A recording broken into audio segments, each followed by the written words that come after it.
راحي مركوسهم نتفق نخيسهم نحجز كيف ارسم عبيدنا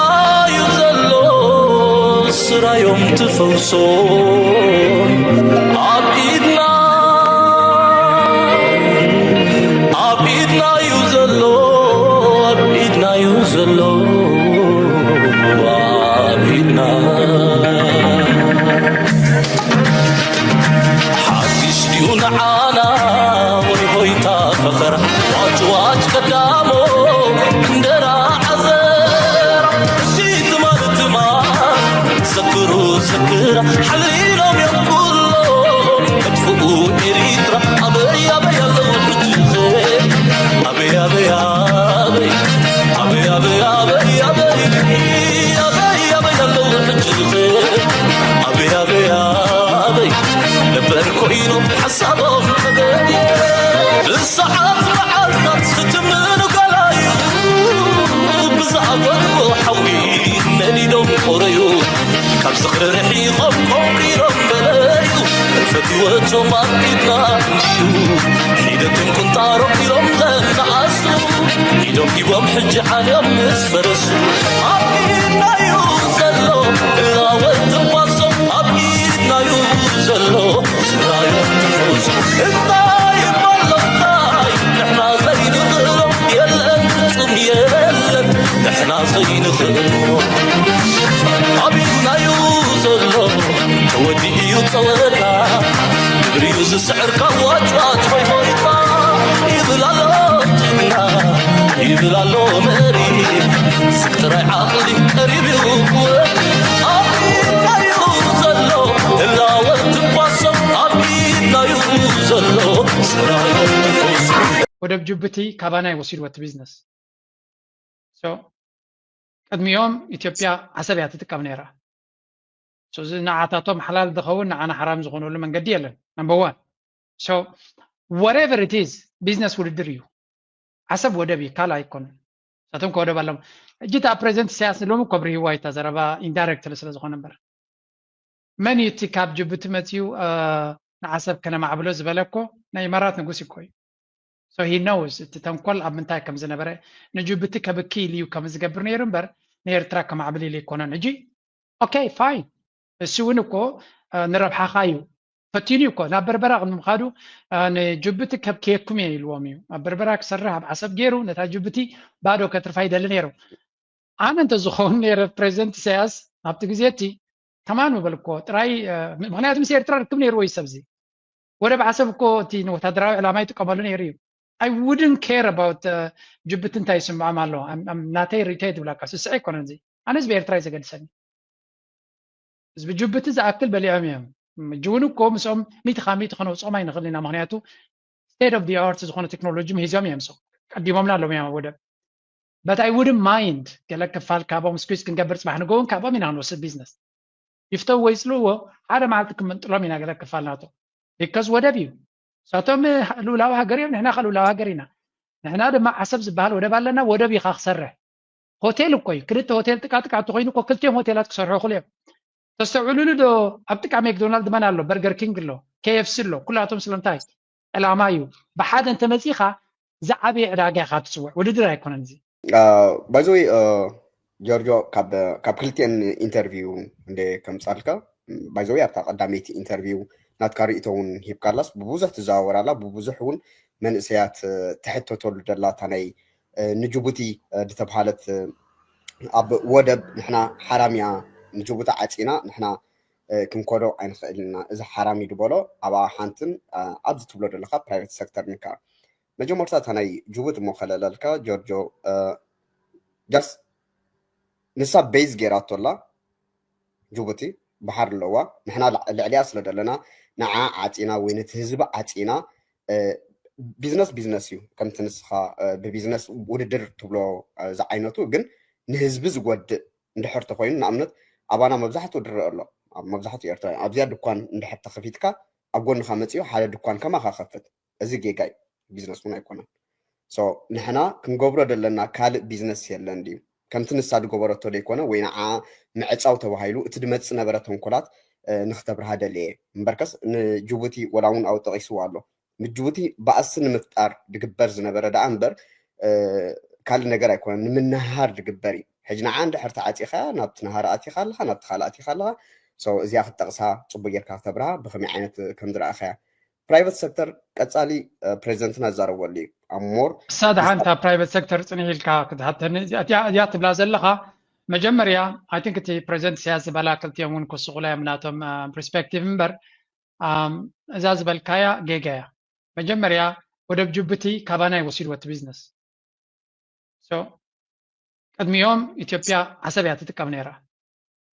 እዚ ንዓታቶም ሓላል ዝኸውን ንዓና ሓራም ዝኾነሉ መንገዲ የለን ነምበር 1 so whatever it is ቢዝነስ ውድድር እዩ ዓሰብ ወደብ እዩ ካልእ ኣይኮነን ሳቶም ከወደብ ኣለዎም ሕጂ እታ ፕሬዚደንት ኢሳያስ ሎሚ ከብርሂዋ እታ ዘረባ ኢንዳይሬክትሊ ስለ ዝኾነ እምበር መን እዩ እቲ ካብ ጅቡቲ መፅኡ ንዓሰብ ከነማዕብሎ ዝበለኮ ናይ ኢማራት ንጉስ እኮ እዩ so he knows እቲ ተንኮል ኣብ ምንታይ ከም ዝነበረ ንጅቡቲ ከብኪል እዩ ከም ዝገብር ነይሩ እምበር ንኤርትራ ከማዕብል ኢሉ ይኮነን ሕጂ ኦኬ ፋይን እሱ እውን እኮ ንረብሓኻ እዩ ፈቲኑ እኮ ናብ በርበራ ንምኻዱ ንጅቡቲ ከብክየኩም እየ ኢልዎም እዩ ኣብ በርበራ ክሰርሕ ኣብ ዓሰብ ገይሩ ነታ ጅቡቲ ባዶ ከትርፋ ይደሊ ነይሩ ኣነ እንተዝኸውን ነይረ ፕሬዚደንት ኢሳያስ ኣብቲ ግዜ እቲ ተማን ምበልኮ ጥራይ ምክንያቱ ምስ ኤርትራ ርክብ ነይሩ ወይ ሰብዚ ወደብ ዓሰብ እኮ እቲ ንወታደራዊ ዕላማ ይጥቀመሉ ነይሩ እዩ I wouldn't care about ጅቡቲ እንታይ ይስምዖም ኣሎ ናተይ ሪቴት ብላካ ስስዐ ይኮነን እዚ ኣነስ ብኤርትራ እዩ ዘገድሰኒ ህዝቢ ጅቡቲ ዝኣክል በሊዖም እዮም ጅውን እኮ ምስኦም ሚእቲ ካብ ሚእቲ ክነውፅኦም ኣይንኽእል ኢና ምክንያቱ ስቴት ኦፍ ዲ ኣርት ዝኾነ ቴክኖሎጂ ሂዞም እዮም ሶ ቀዲሞምና ኣሎም እዮም ወደብ but I wouldn't mind ገለ ክፋል ካብኦም ስኩዝ ክንገብር ፅባሕ ንጎውን ካብኦም ኢና ክንወስድ ቢዝነስ ይፍተው ወይ ፅልዎ ሓደ መዓልቲ ክምንጥሎም ኢና ገለ ክፋል ናቶ ቢካዝ ወደብ እዩ ሳቶም ልኡላዊ ሃገር እዮም ንሕና ከልኡላዊ ሃገር ኢና ንሕና ድማ ዓሰብ ዝበሃል ወደብ ኣለና ወደብ ኢኻ ክሰርሕ ሆቴል እኮ እዩ ክልተ ሆቴል ጥቃጥቃ እንተኮይኑ እኮ ክልቲኦም ሆቴላት ክሰርሑ ይኽእሉ እዮም ተስተውዕሉሉ ዶ ኣብ ጥቃ ሜክዶናልድ መን ኣሎ በርገር ኪንግ ኣሎ KFC ኣሎ ኩላቶም ስለምንታይ ዕላማ እዩ ብሓደ እንተመፂኻ ዝዓበየ ዕዳጋ ኢኻ ትፅውዕ ውድድር ኣይኮነን እዚ ወረቐት ዝሓድሽ ኣይኮነን እዚ ሕጂ ናይ መስኮት ባሕሪ ዝበሃል ዘሎ ንዓና ብቐጥታ ዝምልከተና ኣይኮነን بوزح مقطعات أو زحلف عمتات بفلاي زي نا إثيوبيا حد السرعات كيما سخلوا و جيبوتي 4 بليون 3 بليون توصل دلا كابو تو حدا فرق ده يتوزدوا نقول له توزدوا تقولهم متى نقبر ومالتي حسب كفيتك نا إثيوبيا إمبورت إكسبورت بحسب كم زخيد غيرك لجيبوتي تقتلها تغيلها حرام كم ذا مسألة حسابات أو حنقولنا قجلا يبللناني جيبوتي حلال كبر الله 4 بليون هلوا ولا 5 بليون هلوا حلال كبر الله نجيبوتي غنوا هذا من تلنا نحنا وده بعسب عينا معبلنا وده باصع وين عينا معبلنا حدش بوليس عجين عزود لنا يكون أنا بقول لك ما عندي عمل فيديو غير نيره إيرتراويان دكان بحدا بوتا جبوري لنيره سلامتها تشاينا تاوني بحال سويلكم الله تشاينا حنت دكان غير تطوعي بالنيم بقولهم تشاينا وين بحنت بوتا وين دكان جبروا شو أنت يجبروا تشاينا تاوني بحال ناي تشاينا نبرز دليل كابرو بوتا نبت بوتا يمت فزي there's a concept بحدا دحرقينك بحدا تعبيقة ودير تراي كنا جنتاين مالتي تي بريزنت زبالا نجبتي كاين من طلع نمالتو بدحر ما جرجا بين زايد يونت جيمز اوتولو نيرو سومالي لاند كو خمي بلون I don't care about جبتي كو يميلهم حلف حليفهم مس ابي كوز غبرو زلو نتي ابي كونترات اللو مس جبتي نغتكم نتي ودب كسرحو خلو بشركنت يمسريهم هاي جبتي ودب ኢትዮጵያን ጅቡቲ ባህር የምሰሪው ስለዚህ እዳና ይትወደብ ገና ይተኸፍለና ኣሎ ኢትዮጵያ ነት ቢዝነስ ናቶም ድሕራው ዲሎም ጅቡቲ in deep trouble ክታትያ ዝግዱ ሰም ሊመስልካ ኢትዮጵያን ክጠልሞም እዮም ምክንያቱ መትሓዝ ዘሎም ሃገር አይኮኑ ሶ ነዚያቶም ተሻሪክካ ክትልቃሕ የብልካ ምክንያቱ ፍላይ ከም ኤርትራ ኣነ ናተይ መርገጽ ኣብ ዝዋን እዚ ካብ ኢትዮጵያ ዝመጻና ረብሓ ምስ ኢትዮጵያ ንገብሮ ቢዝነስ نيرترا وسانك خوني يبلون because حدا معلتك أليوية كابون مقبل دحرام سينا بوم تأمامين حدا معلتك حنكو خي إلكتريك كابون تمسيخا حدا معلتك بعك حنكو خي it's always a weapon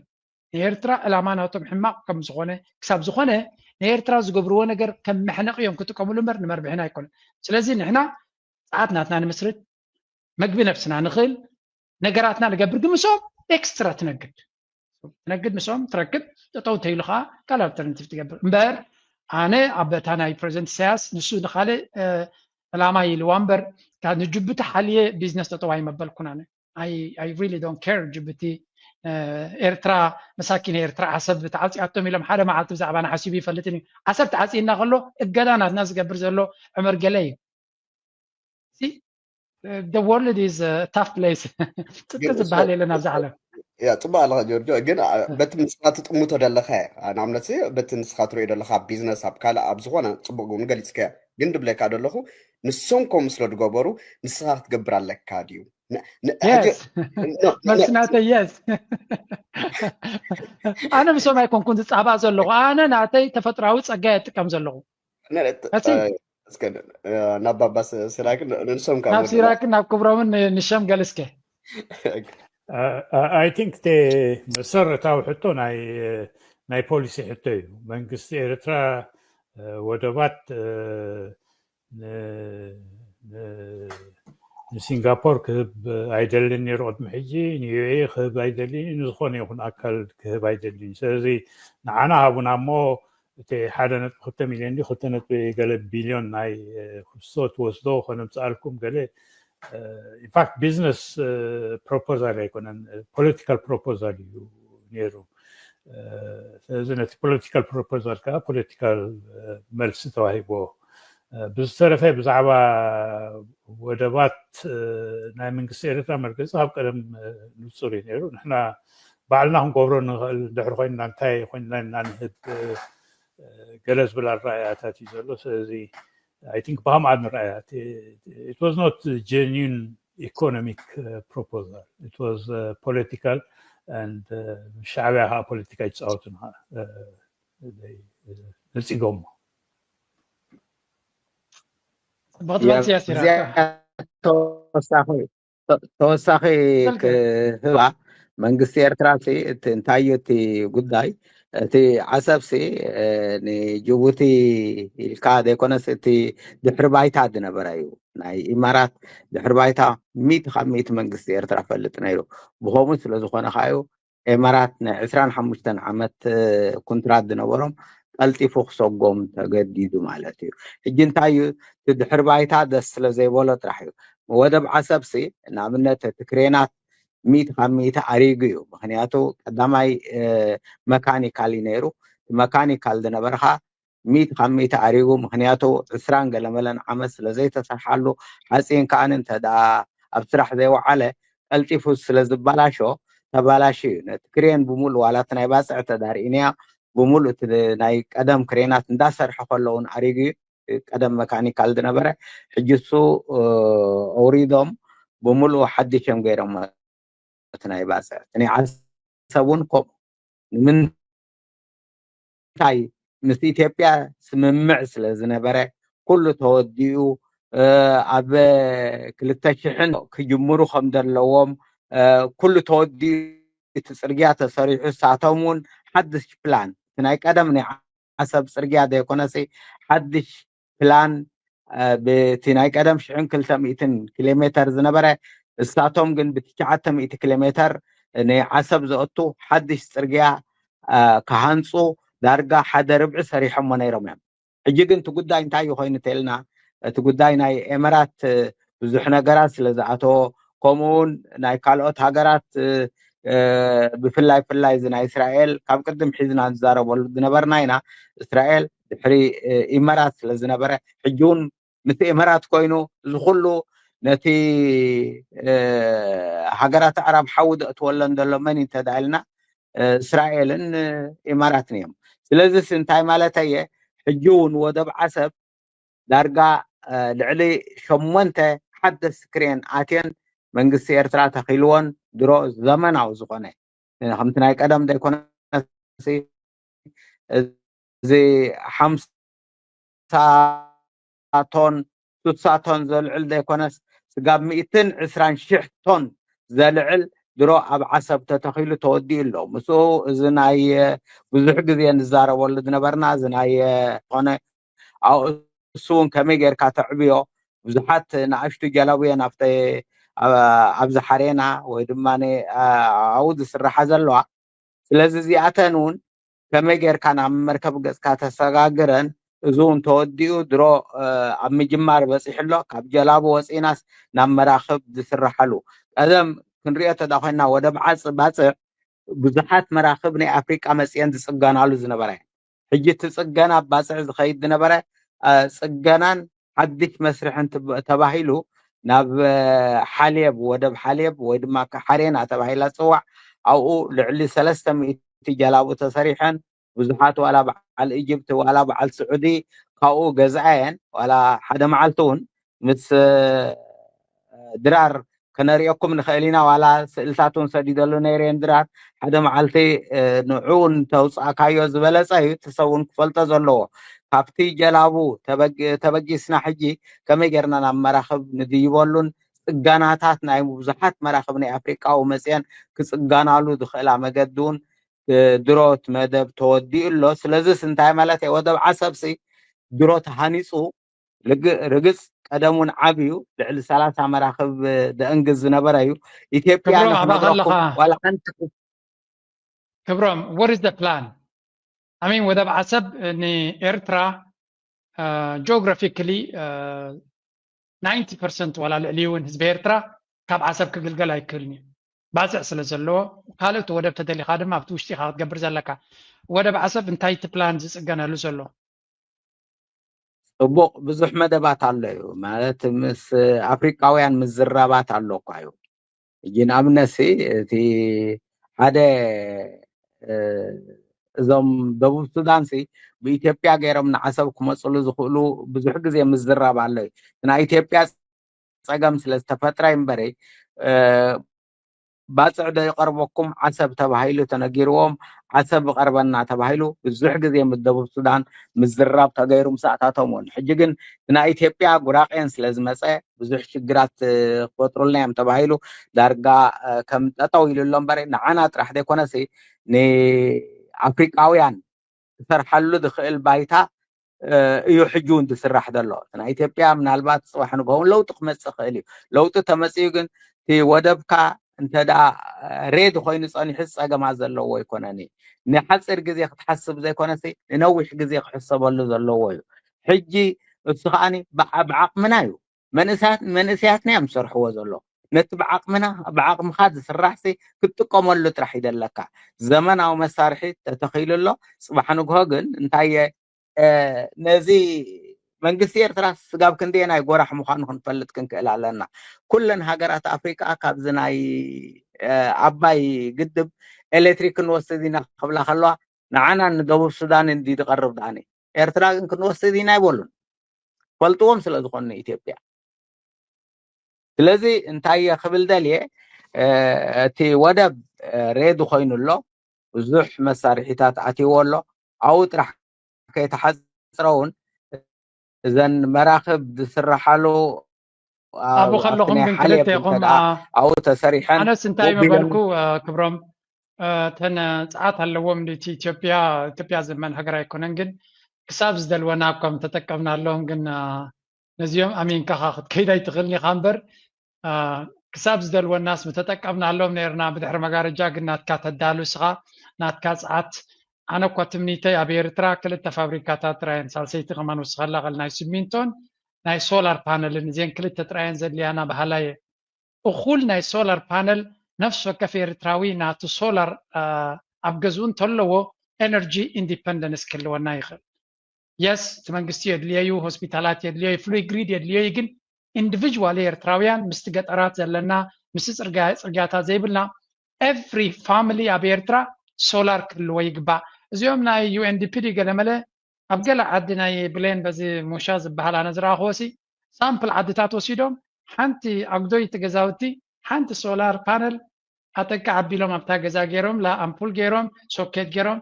ኢትስ ሶ ፕራክቲካል እዞም ገዛ እዚኦም ልች ኣለዎ 24/7 ልች ኣለዎ this is what we need ተኻልቅ ቀሲልና መበፅሓናዮ መንግስቲ ኤርትራ ሓንቲ I mean it's not that simple it's ቀሊል ኣይኮነ እዚ ነገራት እዚ ክንዛረበሉ ከለና ቀሊል እምበር ኣብ ፕራክቲስ ቀሊል ኣይኮነን ግን ዘድልየና ንሕና ኣነ ናተይ ርድኢቶ ማለት እዩ ኤነርጂ ኢንዲፐንደንስ ክህልወና ኣለዎ بقول سبات كم دما كم هاجر درجة نزنا نزي منكسير تراي فلطوني ويا يسرحلوني بلي لغون they're working on it تمالت رايا أبزيا وتياني راتي I can show you حنت article أوتيوم نيرم UN أوتيوم نيروتي زبير ترام زحتك زي سلدي فلطوي صغاتكم إنها تزاربكم لا سنهم زي حنتي article ريا نيرة أنا كل زي So أبزت بحث أنا هنا ناي وفري ناي كنت أبغى جلسي ناتي ريتو أنا بخلت تخافي لخريو دس لأن قدامي ناي domestic كلاي دما ناي نفورن زخيل investment حجي منقستي إرترا مستخل بحث أنا هنا إجارات سجم على ناي بزح نجارات على قبل عليه بنص حكمنا بنص تمرتي كم زجبر منقستي لأن مستخل زلوا تسعنون إجارات مالتي جن بقرب عند حرينايو بقلل دبلا أب إيرترا طليان قديفون دخده 3 غير زخنا تكالات اللوانا عانين اللوا تعاطين اللوا we understand that حجينا عاءتن كبرابرلو زخيل بحلف دما طليان مسانا صبو صبو عين الزمدناون ስለዘለዎ ከም ዝኽብሮም ክብለውን ዝጸንሐ ምስ طليان ፕሬዝዳንት አፈወርቂ በፂሑ ካብ ድመጻት ሒዙን ጽቡቕ ምዝራባቱን ተገይሩ ስለዝኾነ ነተን ደለዋ ትካላት መንግስቲ ኤርትራ ገንዘብ አጥፊኡ ንዓኣተን ክዕርየን ይኽእል እዩ ይቕየር ማሽንስ እንድሕር ኣሎ ኣብ ደገ ዘሎ ኤርትራዊ ኣዋፂኢካ ንዓኽፈለን እንተተባሂሉ ከም ትኽትብሎ ፀናሕካ መናን ስለ ዝኾነ ዘይገብሮ ኣይኮነን እዚ ግን እንታይ ይገብረልካ መጀመርያ ነቲ ዘሎ ዶሜስቲክ ኢኮኖሚ ናትካ ንሕና እቲ መንግስቲ መሻርፍ ኣውፅኡ ካብ ደገ ምፅኡ ነቲ ህዝቢ ኣብ ክንዲ ዝሕግዞ ዘይነበሮ ፀቕጥን ዘይነበሮ ነገራትን ድውሰኾ እንድሕር ደኣነ ሓንቲ ፋብሪካ ብክልተ ሽፍት ወላ ሰሪሓ 3 ሞ ይትረፈና ክልተ ሽፍት ሰሪሓ ካብ 6 ሳዕ 3 ኣትዮም ድወዱ ካብ 3 ሳዕ 11 እንድሕር ኣስሪሕካዮ ነታ ሃገር ነታ ኣስመራ ጥራሕ ደይኮነስ ካብ ገጠራት ከይተረፈ መፅኡ ኣብኡ ሰብ ክሰርሕ ክጅምር እዩ እቲ ሎካል ኢኮኖሚ ድማ ክበራበር ክጅምር እዚኣ ሕጂታ ናይ ዶሜስቲክ ተዓፅልካ ትኽእል እያ ብሕፅር ዝበለ ማለት እዩ ድሓር ናብቲ ቀፃሊ ፕሬዚደንቱን ብተደጋገሚ ድበላ ዓንተ ወይ ዝበላ ነይራ sustainable ዝኾነ manufacturing ክንከፍት ክንክእል ኣለና እንድሕር ኮይኑ ንዕኡ ክገብር ዝኽእል ብዙሕ ኤርትራውን ኣብ ደገ ስለ ዘሎ ትምህርቲ ዘለውን ብዙሕ ስለ ዝኾነ ብኤምባሲታት ደረጃ በዛ ዓዲ ንዕኡ መደባት ተዋሂብዎም ወላ ብዓዲ እውን ንዕኡ ክገብር ዝኽእል ኮሚቴ ተቋቂሙ መፅኡ ከም ዝግበሩ ሰባት ባዕልኹም ኣለሊኹም ወይ ከዓ መሚኹም ኣምፅኡ እሞ ኣእትዎም ኣብ ከምዚ ፅላታት ኣብ ናይ ኢንዳስትሪ ኣብ ናይ ሜዲካል ይኹን ኣብ ኩሉ ዝኽግበር ዝድለ ነገራት ማለት እዩ ከምዝን ግበሩ ስርሑ ተባሂሉ ከም ኣጀንዳ ክወሃብ ከኣል እዩ ምክንያቱ ኤርትራዊ ብቑዕ ዝኾነ ዓቕሚ ኣለዎ ማዕረ ሳይንቲስትን ብዙሓትን ዘለና ህዝቢ ኢና ንሕና እቲ ዝሰረፈ ከዓ ከምቲ ፕሬዚደንት ድበሎ ምምሃዝ እውን ኣይድልየናን እንድሕር ደይደለና ማለት እዩ ምክንያቱ ኣብ ቻይና ወይ ኣብ ሳውት ኣፍሪካ ከይድሉ ዝነበረ ግዜ ሕቶ ኣብ ዝሓተትዎ ንሕና ነቲ ዘሎ ቴክኖሎጂ ኣብ ዓለም ኣምፂና ናብ ኤርትራ ንኽነእትዎ ወላ ሓንቲ ነቲ we don't have to reinvent the wheel ኢሉ እዩ ስለዚ እዚ እውን ተኽእሎታት ስለ ዘለና ኣብ ክልተ መቒና ምክንያቱ እቲ ናይ ማኒፋክቸሪንግ ኣብ ኤርትራ ንኽበራበር ኣዝዩ ነዊሕ ግዜ ክወስድ እዩ ሓፂር ብሕፃምፃ ኣቢልካ ትኽል ተብሎ ነገር ኣይኮነን ስለዚ ክሳዕ ንዕኡ ትገብር ነቲ ዘለካ ነገር ትደልድል እሞ ነቲ ዘለካ ነገር ኣደሊልካ ከማነ እቲ ህዝቢ ከማን ኣብቲ መንእሰይ ከማን መትሓዚ ይረክብ ማለት መትሓዚ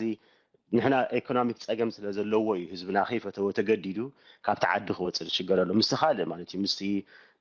ብደገ ዝተገብረ ናይ ግዜ ኦባማ ዝነበረሉ ካልእን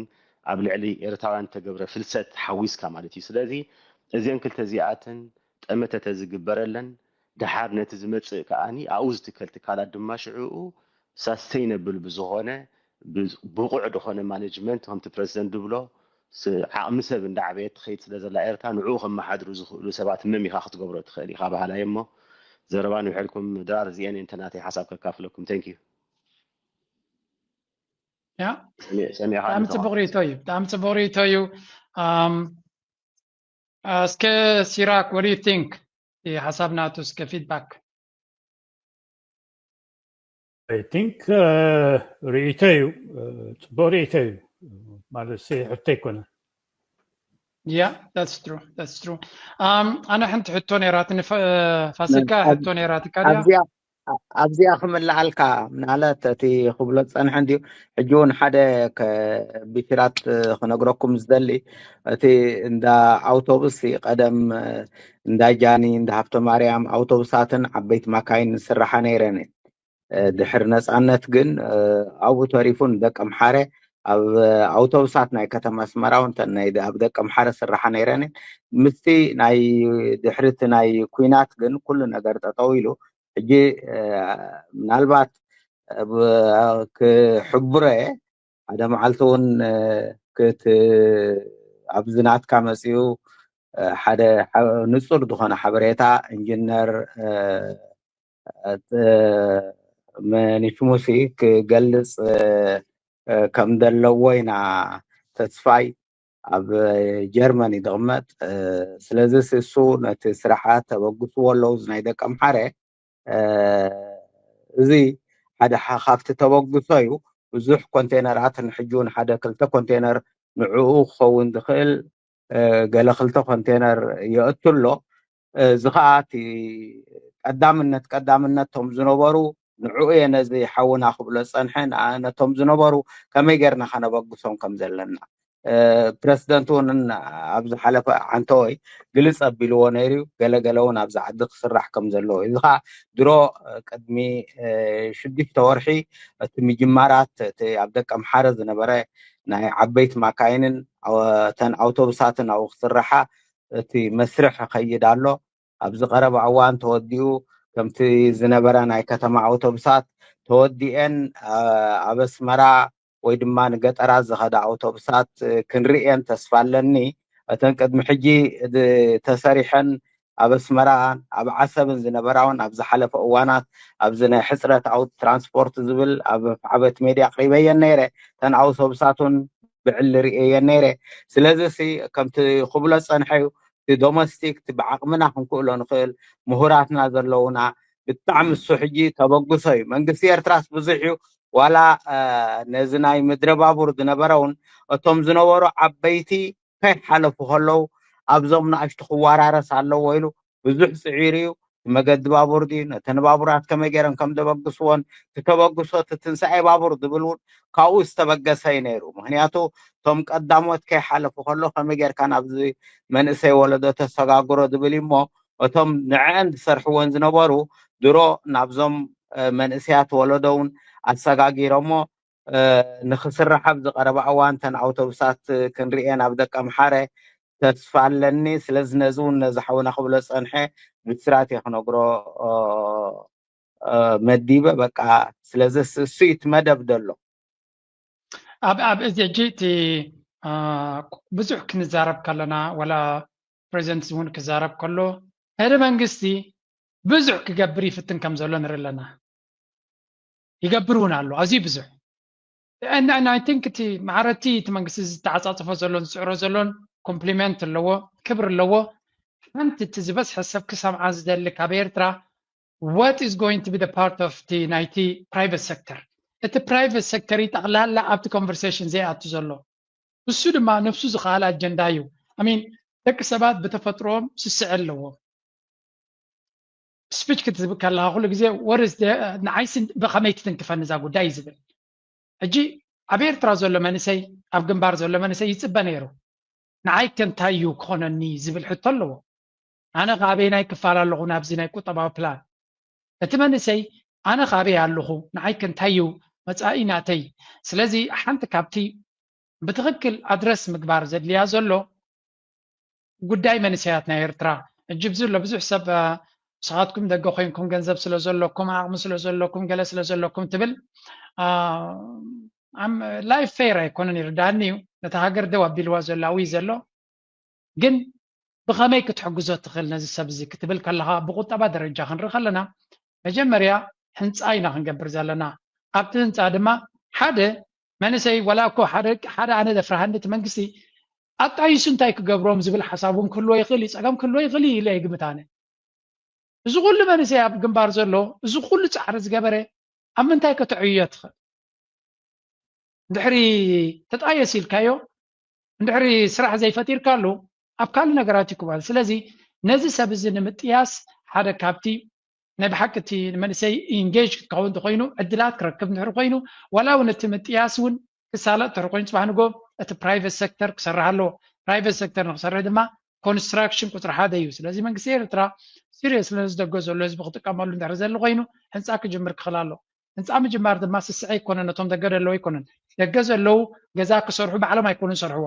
መንደላቃይ ካብ ኤርትራ ይከውን እኒ ዋለ ካብ ኤርትራ ይከውን ሕፃ ካብ ኤርትራ ይከውን ኤቭሪቲንግ ካብ ኤርትራ ይከውን ስለዚ መንእሰይ ናይ ኤርትራ ስራሕ ክረክብ እንታይ ነይራ መጀመርያ ህንፃ ክግበር ከሎ ኣብ ኤርትራ ኩሉ ሰብ ይሰርሕ ነይሩ ንኣሽቱ ከለና ኢና ስራሕ ጀሚርና ኣብ ክረንዳ ቪላ ዝበሃል ነይሩ ኣብኡ ስርሑ ስለ ዝበልዎም ምን ዋለ ፀገም ሰብ ስለ ዝስእኑ ዝነበሩ ዝርከበ ሰብ ይትሰርሕ ኣይደኖ ደቂ ክንደይ ከለና ስራሕ ጀሚርና እንተነያቆም ይኸልውካ እንተደልዮም ግን ይቡኻ ስለዚ እንታይ ማለት እዩ ናይ ስራሕ ዕድላት ኮንስትራክሽን እንተሎ እዩ ዕድል ዝፍጠር ሰብ ከዓ ክሰርሕ እዩ ዘድሊ እናሰርሐ ሽዑ ጤሳ ዲኻ ትቦ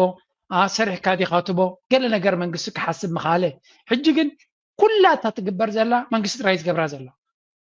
ኣፍኮርስ መንግስቲ ፀገም ከጋጥሞ ከም ዝኽእል ርዱ እዩ እዚ ኣይናይ መንግስቲ ኣሎ ክንዶ ሓይሊ ዘለዎ ኣሚና ኣሜሪካ ዘሎ መንግስቲ እኳ ኢና ንርኢ ዘለና ብጀካ ኣፅዋር ካልእ ክገብር ኢናዮም ሰሚዕናዮም ዘይንፈልጥ ስለዚ ኣይ ቲንክ እቲ መንግስቲ ነቲ ፕራይቬት ሴክተር ኢንጌጅ ንክገብር ገለ ነገር ክገብር ትፅቢት ንገብረሉ ንሱ እውን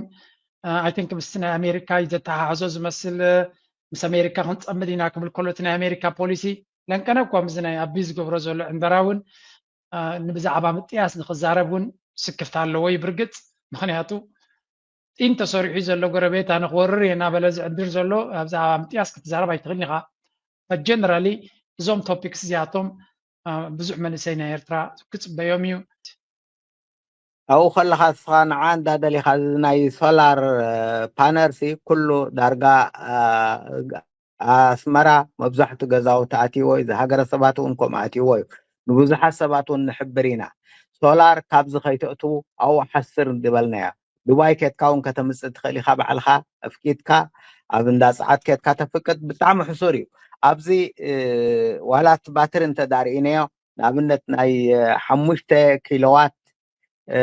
ባትሪ እንተ ኣብዛ ዓዲ ርኢነዮ ዳርጋ 3-4 ሽሕ ኦይሮ እዩ ዝውድእ ካብ በዓል ዱባይ ክትገዝኦ ከለካ ግን ብጣዕሚ ሕሱር እዩ ስለዚ ሓደ እንታይ እዩ ከምቲ ትደልዮ እዩ እንተደኣ ኣብ ዓድና ዋላት ባትሪ እውን ብዙሕ እውን የድልየካኒ ፀዓት እቲ ፀሓይ ስለ ዘሎ ስለዚ እንታይ እየ ክብል ደልየ ብዙሕ ገዛውቲ ፍቁድ ኤሌክትሪክ ንገዛኻ ከተእቱ ፀገም ዘለዎ ይኮነን እሳቶም እንታይ እዮም ድብሉካ ግን ካብ ደገ ከተምፅእ እንተዳ ኮይንካ ጥራሕ ምስ ናይ ኤርትራ ሜንተናንስ ብምሉእ ኤርትራውያን ስለ ዝኽእልዎ እሞ ደየድሊ ናይ ካልእ ገለ ዓድታት ንኸይከውን ብፍላይ እቲ ተለምደ እቲ ፅቡቅ ፅሬት ዘለዎ እዝን ከተምፅእ ክትክእል ኣለካ ካብ ዱባይ ተባሂሉ ይሕበረካ ብ30,000 ሙሉእ ገዛውትካ ክሳብ ፍሪጅን ሓፃቢትን ከገልግለካ ዝኽእል ብ30,000 27,000 ናቕፋሲ ከም ድላይካ እዚ ኸ 3,000 ኦይሮ ዘይመልእ እዩ ስለዚ እንታይ ኢና ንሕብሮም ኩሉ ግዜ ክብሮም 3,000 is not ንሎካል ንኤርትራውያን እኮ ቀሊል ኣይኮነን እዚ እቲ ኣብ ኤርትራ ዘሎ ኣብ ኣገልግሎትን ገለን ዘሎ that's not going to be easy for them ነቶም ደገ ዘለና ብርግፅ ሓቂ ካለካ ግን ጀነራሊ እቲ ሶላር ዝበሃል ዘሎ ፅቡቅ ምስፍሕፋሕ ከም ዘሎ ኣብ ኤርትራ ይነግሩ ኣለዉ ግን ሞር ድጎማ ዘድልዮ ነገር ተሎካ ንሱ ኮይኑ ይስማዓኒ and why is that ነታ ሃገር ዝዓበየ ሴቪንግ ዝፈጥረላ እሱ ስለ ዝኾነ ብነዳዲሲ ኣብ ዕዳጋ ትምርኮስ ኩሉ ግዜ ድማ ሽግር ኣለካ እቲ በዚ ሶላር ክግበር ዝኽእል ግን anyway UN መስኪርላ ነይሩ ኤርትራ ፅቡቅ ዝኾነ ፕሮግረስ ተርኢ ከም ዘላ ብፍላይ እዚ ናይ UN ናይ ልምዓት ኤጀንሲስ ኣብ ኤርትራ ብዙሕ ኣስተዋፅኦ ይገብር ኣሎ ኣብቲ እቲ መርሕነት ናይ እዚኣ ሰብ እዚኣ ቅድሚ ሕጂ እውን ኣብ ኤክስ ኣመስጊንያ ነይራ ኣነ ብወግዒ ሓንቲ ካብተን ናይ UN ሰራሕተኛታት ተስፋ ትበካ ሰብ ኮይና ረኺበያ ብሓፈሻ እንታይ ንምባል እዩ እቲ ክንገብሮ ዘለና ከም ሃገር ወላ እውን እትኻትኩም እቶም ኣብ ደገ ዘለኹም ኣክቲቭ ትሳተፉ እዚ ሓሳብ እዚ ዝያዳ ንክድፍኣሉ ኣብዘን ፋብሪካታት ስትራቴጂካሊ ኢምፖርታንስ ዘለወን ነቲ መንግስቲ ከነበርክተሉ ንኽእል ኮንቨርሴሽንስ ክጅመር ክኽእል ኣለዎ እዚ ነገራት እዚ ወላ ብዓለም ደረጃ እውን ተወዳዳሪ ኢንዱስትሪ ስለ ዝኾነ ናብኡ እውን ክንገብር ንኽእል ኢና ግን ስትራቴጂካሊ ንኤርትራ ከርባሓ ዝኽእል ፋብሪካታት ክንገብር ንኽእል ዝምድና ስለዘየለ እምበር እኮ ገለገለ ነገራት እኮ ኦቨር ካፓሲቲ ኣብ ጎረባብትና ኣሎ እኮ እዩ እቲ ዝምድናታት እኮ እዩ ኣሚን ጅቡቲ እንታይ ኣለዎም ኣይፈልጥን እየ ፕሮባብሊ ፀዓት ክህልዎም ይኽእል ኢና ዓሰብ ክበና ዝኽእል ግን እቲ ዞባና ብፍፁም መቕረቢ ዘይብሉ ተንኮልን ሽርሕን ጥራይ ዘለዎ ዞባ ስለ ዝኾነ እዩ ሓሲብና እምበር ኢትዮጵያ እኳ ኣብ ገለገለ ኦቨር ካፓሲቲ ኣለዎም እኮ مربحنا يوم كون يرنا إلكتريك نحنا مخفلنا يوم كون يرنا جن هم كلن كفاءن دحرار لغينا في كبابة أي تربابة حنيخ ኢትዮጵያ ካባና ሓምቁ ንኣብነት ህዝቢ ኤርትራ ከም ሓቂ ክንዛረብ ተዳኾይና ዋላ እኳ እቲ ኤሌክትሪክ ከምቲ ዝድለ ኣይኹን ዳ እምበር እቲ ኤሌክትሪክ ኣትይዎ ደሎ ዳርጋ 37% ህዝቢ ኤርትራ ኤሌክትሪክ ኣትይዎ ኣሎ ኣብቲ ናይ ምብራህ ግን ቁሩብ እቲ ትሪፕ እንዳገበረ እቲ ኤሌክትሪክ ስለ ዘፀግመና እዩ ኣብ ኢትዮጵያ ተዳ ስታቲስቲክስ ተዳሪኻዮሲ 27% ህዝቢ ኢትዮጵያ ኤሌክትሪክ ኣይረክብን 27% ጥራሕ ይድረክብ ስለዚህ ንሕና ንሓይሽ ካብኦም ክብለካ አሜን ኢትዮጵያ በስታቲስቲክስ ምሳና ክወዳደሩ ይክእሉን እዮም it's just ኢትዮጵያውያን አዲስ አበባ ፍላሽ ንዓታቶም ናቶም ስታይል ሞዴል ናይ ካል አፍሪካ ሞዴል ሓደ እንዲ ወላ ኬንያ ቆም እዮም everybody invests ኣብቲ center of gravity ዝኾነ ካፒታልን ገለ ሰለስተ ከተማታትን ሓደ ግዜ እንታይ ያለው መሲልካ ክብሮም ኤርትራ ትገብሮ ዘላ ማሲቭ ስራሕ እዩ you cannot pull everyone together ኣብ ሓደ ግዜ ንኩሉ ሃገር ንላዕሊ ከተምፅኦ ክሳዕ ክንደይ ከቢድ ምዃኑ ፈልጣልና ኣሚን ኣብ ኣሜሪካ ኩሉ ኣብ ገጠራት ኢንተርኔት ዘይብሎም ክሳብ ሕጂ ኣብ ኣሜሪካ ኢለን ማስክ ከማን ምስ መንግስቲ ይዘራረብ ኣሎ ኢንተርኔት ዘያተዎም ዓድታት ኣለዉ ኣብ ኣሜሪካ ዋይ ኮሚዩኒቲ ዓለም ኣብ ኣሜሪካ ሱፐርማርኬት ዘይብሎም ሕክምና ዘይብሎም ዓድታት ኣለዉ ናይ ኣሜሪካውያን ዩቱብ ቪድዮ ትስምዕዎ ንሕክምና ንክኸዱ ካብ ገጠራቶም ክንደይ ሽግር ዝረኽቡ ስለዚ እቲ ዝርግሕ ንኩሉ ሃገር ክትገብረሉ ከቢድ ዓቐበት እዩ ብፍላይ ካብ ኤርትራ ካርታኻ ረእዮ ከቢብ ኣይኮነን ከም ስዊስ ሓውሲ ከቢብ ተኮይንካ እኮ ናብትን ከማን ይሕቀለልካ እዩ ኤርትራ ካብ ባፅዕ ተበጊስካ ንዓሰብ ዘሎ ጥራይ ረእዮ ንነፍሱ ዝኻለት እተቕርፅን ክበድን እዩ ዝፈጥረልካ ስንዑ ክሰርሓሉ ምዃኑ ውሑድ ህዝቢ ዘለካ ቡ ኣብቲ ካልእ እኮ ድሓኒ ሓውሲ ትሪያንግል ዓይነት ስለ ዝኾነት ገለገለ ምገበርና ብልዕልዩ ኣፃድፍን ገለ መለንካ ወስኸሉ so ኤርትራ is an impossible country ነቲ ኢንፍራስትራክቸር ንክትሃንፅ እውን ሓቂ ንምዝራብ እምበር እቲ ህዝቢ ኤርትራውን እኮ ኣቀማምጣናቱ ሚዛናዊ ወይ ዝተዛነቐ ነርቱ ዝኾኑ እኮ መሓገዘ ነይሩ ግን ኣቀማምጣናቱ ኢልካ ኩሉ ቀሊል ኣይኮነን so in general እቲ መንግስቲ ዘለዎ ብድሆታት ፅኢልካ ኣፍና ዝሃበና ክንዛረብ ስለ እንደሊ እምበር they have problems trying to you the private sector should be empowered if you don't do that I know ሓደ መዓልቲ ክገብርዎ ምዃኖም ርግፀኛ እቲ ዲለይ ዘሕርቀኒ ዘሎ እምበር ርግፀኛ ክገብርዎ እዮም ብዘይሱ ቁጠባ ስለዘየለ private sector empower ክትገብሮ ኣለካ ለንቀን እንታይ ርኢ ነይረ እቲ UNDP in partnership ምስቲ መንግስቲ ኮይኑ ጨቃዊት እንስሳታት ነቶም ስድራ ቤታት ይህቡ ከለዉ this is noble idea ደስ ይብለኒ ኣነ እዚ ንባዕሉ entrepreneurship እዩ ነቶም ሰባት economically sustainable ዝኾነ ላይፍ ስታይል ንክህልዎም ኩሉ እዚ ዝግበር ዘሎ on top of vibrant ዝኾነ private sector እንተዝኸውን ነይሩ ኣብ ሓፂር ግዜ ኤርትራ ኣብ ዝለዓለ ብራ ከምደይበት ነይራ even ዋላ ትገረና ሃለወ ርግፀኛ ኣነ ንሰብ ኤርትራዊ ብዘይ ወረቐት ኣብ ካልእ ሃገራት ሰርቫይቭ ዝገብር ዘሎ ኣብ ኤርትራ ሰርቫይቭ ንክገብር እውን ኣብ ማይ ከበዶን ሶ I hope ኣብ ዝቐረባ ግዜ ነቲ private sector ስራሕታ ከም ዓቕምኻ ምስ በልዎ ገለገለ ኮሰብ ክሰርሕ ኣይኮነን ብኣፍና ጥራይና ንጠራራ ንብል ዘለና ግን እቶም ውሕዳት ዝሰርሑ ነቲ ሃገር ግን ክጠቕምዋ እዮም እዚኣ ናተይ እምነትካ ፀገም ዝበሃል የለ እንታይ እዩ እቲ መንግስቲ ብዙሕ ስለ ዘይገልፆ እምበር እዚ ናይ ጨቐዊት ኢልካ እዚ ናይ ማለት ንፅጉማት ከብቲ ምሃብ ኣብ ከከም ቦትኡ ንኸበሳ ካብተን ከብቲ መፅአን ዘለዋ ካብኦን ወሃቦም ንፅጉማት ኣብ ጋሽባርካ ንገሊኦም ብፍላይ ኣብዚ በዓል ተሰነይ ካሮ ከምኡውን እዚ ጠለበጊዕ ኣብ ኩሉ ቦታታት መንግስቲ ኤርትራ ዓመት ንፅጉማት እንዳሃበ እዩ ካብ መዓሰይ ካብ 1998 ጀሚሩ ንፅጉማት ከምኡ ዓንተወይ ዝብላ ዝነበረ ፕረሲደንት እውን እዩ ከመይ ጌርካ ዋላ ነዞም ቅድሚ ሕጂ ኣብ ፅርግያ ዝልሙኑ ዝነበሩ መንእሰያት ንኣሽቱ ቆልዑ ግዳም ሓደር ዝነበሩ ከመይ ጌርካ ጋዜጣ ሸይጦም ክነብሩ ከም ዝኽእሉ መንግስቲ ኤርትራ ምሂሩ ኣብ ስራሕ ኣዋፊርዎም እዩ ሕጂ እንታይ እዩ እንታይ ክብል ደልየ ኣብ ኤርትራ ብዙሕ ነገር እዚ ናይ ግራቶም ንክድልድሉ እኽሊ ወሃቦም ኣብ ኤርትራ እዞም ኩሎም ኣብ ሃገረሰብ ግራቶም ንክድልድሉ ነቲ መሬትን ንክድልድልዎ ነዚ ሲ ሓንሳብ 2 መዓልቲ ወፊሮም ተረንሸዋ እኽሊ ወሃቦም ብከምዚ እንዳገበረ ነቲ ህዝቢ መንግስቲ ኤርትራ ክፅግኖን ኣብ ዝብፅሕ ኣብፅሕዎን ሕጂውን እሲ ዝኸይድ ዘሎ ስጋብ ዝኾነ ይኹን ስጋብ ዝተወሰነ ሲ እቲ መንግስቲ ኤርትራ ብከምዚ ይኸይድ ስለዚ እንታይ ይኽብል ደልየ ብዙሕ ሓገዛት እዩ ዝግበር ምስ መሻርክትና ብፍላይ ዩኒሴፍ ሲ ብዙሕ ምትሕጋዝን ብዙሕ ክስራሓሉን ፀኒሑ እዩ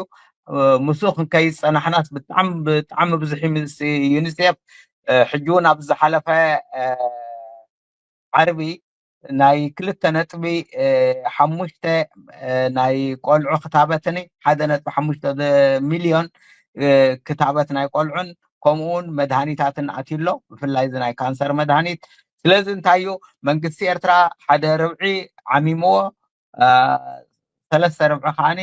እቲ ዩኒሴፍ ዓሚምዎ ማለት እዩ ስለዚ ምስ መሻርክትና ፅቡቅ እዩ ዝኸይድ ዘሎ ምስ ዩኒሴፍ ተን ካልኦት ካልእ ክዛረባ ከለዋ ተን ምሳና ክተሓባበራ መንግስቲ ኤርትራ ንኩለን ምሳኽን ኣይሰርሕን የበለንን ምስተን መሻርክቲ ብግቡእ ምሳና ክሰርሓ ዝኽእላ ግን ትገዛ ክፉት እዩ እተን ክስልላ መፅአን ንሃገር ከጥፋ ዝደልያ ግን ትገዛ ዕፁው እዩ ስለዚ መሻርክቲ ይደልን ማለት ኣይኮነን ምስ ሱዳን ብዙሕ ተፈቲኑ እኮ ኤሌክትሪክ ካብ ሱዳን ክመፅእ ዝናይ ከርከበት ኣብ ከርከበት ኤሌክትሪክ ምፍራዩ ኣብ ከርከበት እቲ ሕርሻታት ብምሉእ ካብ ሱዳን ኤሌክትሪክ ንኸነምፅእ ስምምዓት ተገይሩ ኣብ መጨረሻ ግን ጠሊሞምና መንግስቲ ኤርትራ ከዓኒ መደብ ኣውፅኡ ብመንጫዕጫዕታ ገይሩ ኤሌክትሪክ ክፈጥር ፈቲኑ ማለት እዩ ሕጂ እንታይ ማለት እዩ ሕጂ ነቲ ዝበልካዮ እንድዩ ካብ ገዛውቲ ሓሊፉ ሲ ነቲ ሕርሻታት ኣብ ሰዓት እዚ ብጋሽ ባርካ እቲ ነዳድኒ እተን ክስታይነ ዋፃፃኹምን እየን ተባሂለን ስለዚ እቲ ነዳዲ ብጣዕሚ ንጋሽ ባርካ ካብ ባፅዖ ሴትካ ነዳዲ ንክትወስድ ምስኡ እንተን ጀነሬተራት ሓንሳብ ውሕጅ ወስደን ብዙሕ ፀገማት ስለ ዝፈጥር ሕጂ እንታይ ኣብ ሶላር እዮም መፅኦም ሶላር ሕጂ መብዛሕትኡ ሕርሻታት 750 ዝኾኑ ሓረስቶት ኣብ ጋሽ ባርካ ኣለዉ እዚኣቶም ሕጂ ብሶላር እዮም መብዛሕትኦም ኣብ ሶላር ተኣታተው ኣለዉ መንግስቲ ከዓኒ ብጣዕሚ ዝተሓባበሮም ዘሎ ብጣዕሚ ብስራሕ ዘዋፍሮም ዘሎ ስለዚ እንታይ እዩ ሶላር ሲ ካብ ገዛውቲ ሓሊፉ ናብቲ ሕርሻታት እውን ይተኣታቶ ከም ዘሎ ክሕብር ዝፈቱ ብሪልያንት ናይ ብሓቂ ክቡር ሓውና ሲራክ ናይ ብሓቂ ፅቡቅ ዝኾነ መደብ ሕሊፍና ክብሮም ድማ ናይ ብሓቂ ካብ ልቢ የመስግነካ ከምዚ ኢልካ እትው ኢልካ ነቲ ዝነበረ ዕላል ነቲ ዝነበረ ዝርርብ ኣፀቢቕካ ህብቲምካዮ ጭቡጥ ዝኾነ ኣብነታት ምሃብ ድማ ንህዝቢ ዝጠቅም ሓበሬታ ኣወንታወት ሓሳስባ ዘስርፅ ዘሎን ዘየሎን እናተባህለ ሓደ ግዜ ነቲ ዘሎ ሰኣን ምዝራብ ምክንያቱ ናይ ኤርትራ ብድሆ ነቲ ዘሎ ዘይዛረብ መንግስቲ ጥራይ ኣይኮነን የለን ዝብል ዓብ ማይክሮፎን እዩ ዘሎ ኣንፃር ኤርትራ that's why ካቲ ሚድያናትና ኩሉ ግዜ ኣሎን የለን ከተወዳድሮ ከለካ የለን እዩ ዝዕብልል ኔጌቲቭ እዩ ዝዕብልል ኩሉ ግዜ ስለዚ እቲ ኣወንታዊ ዘረባ ኣበርቲዕና ክንዛረበሉ ክንክእል ኣለና ዳርጋ እንታይ ብሉ ኣብ ማርኬቲንግ ሕማቕ እዩ ዝብል ን10 ሰባት ይፀሉ ፅቡቅ እዩ ዝብል ነቲ ሕማቕ ዝብል ዘሎ ክፀሊ 10 ዕፅፊ ናቱ ክሰርሕ ኣለካ ፖዚቲቭ ኒውስ ኣይከይድን እዩ ኔጌቲቭ ኒውስ ሕማቕ ኒውስ ወረ ካልእ እዩ ከም ሓዊ ዝንቀሳቐስ ስለዚ ኣወንታ ንክትሰርሕ ናይ ብሓቂ ከቢድ ዓቐበት እዩ ህዝብና ድማ ነቶም ኣወንታ ክዛረቡ ነቲ ዝተገበረ ክነግሩ ክመፁ ከለዉ ዕድል ሂብኩም ክትሰምዑ ከምዚ ሎሚ ዝገበርኩሞ መብዛሕትኡ ሰብ ሎሚ ሕጂ ግምጥል ኢልና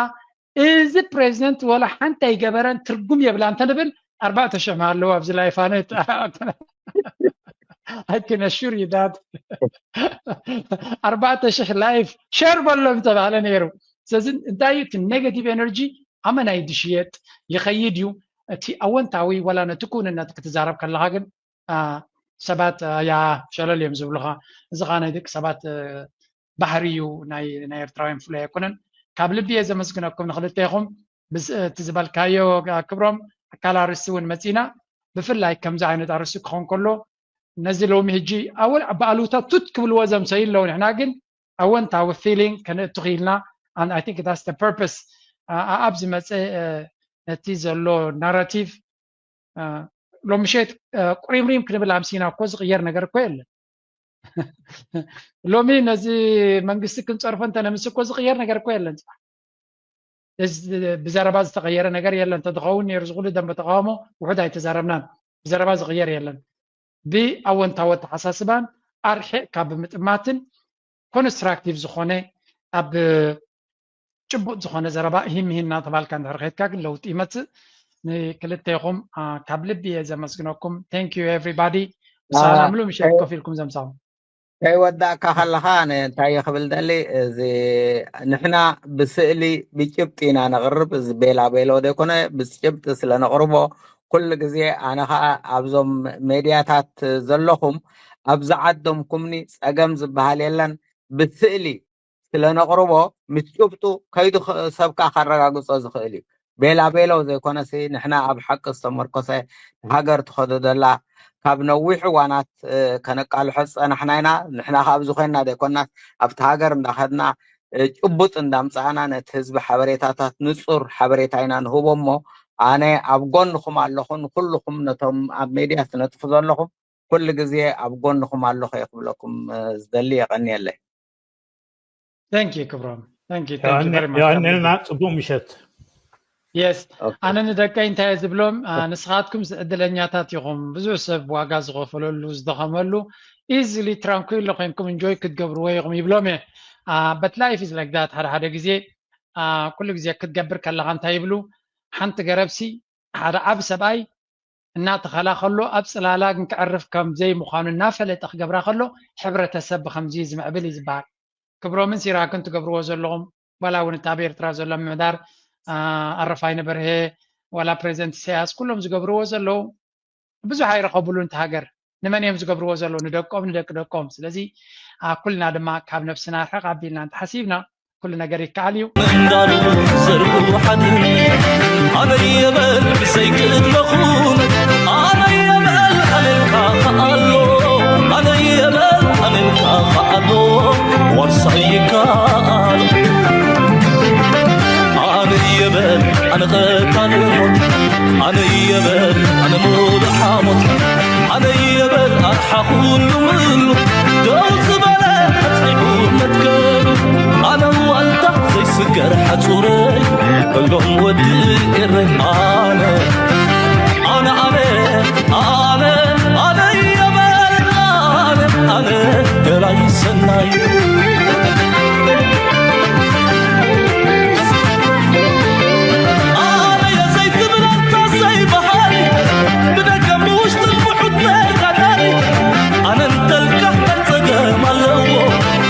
سخا سنف كويلو أنا يمل قزم كمبسا أنا انتلك يبلون أبسا أنا يمل أنت حادثي أنا يمل كلنا أتكعب أنا يمل كلنا أتكعب أنا يمل أنت حادثي أنا يمل حادنتك يعبي أنا يبلون أبسا أنا يمل قزم كمبسا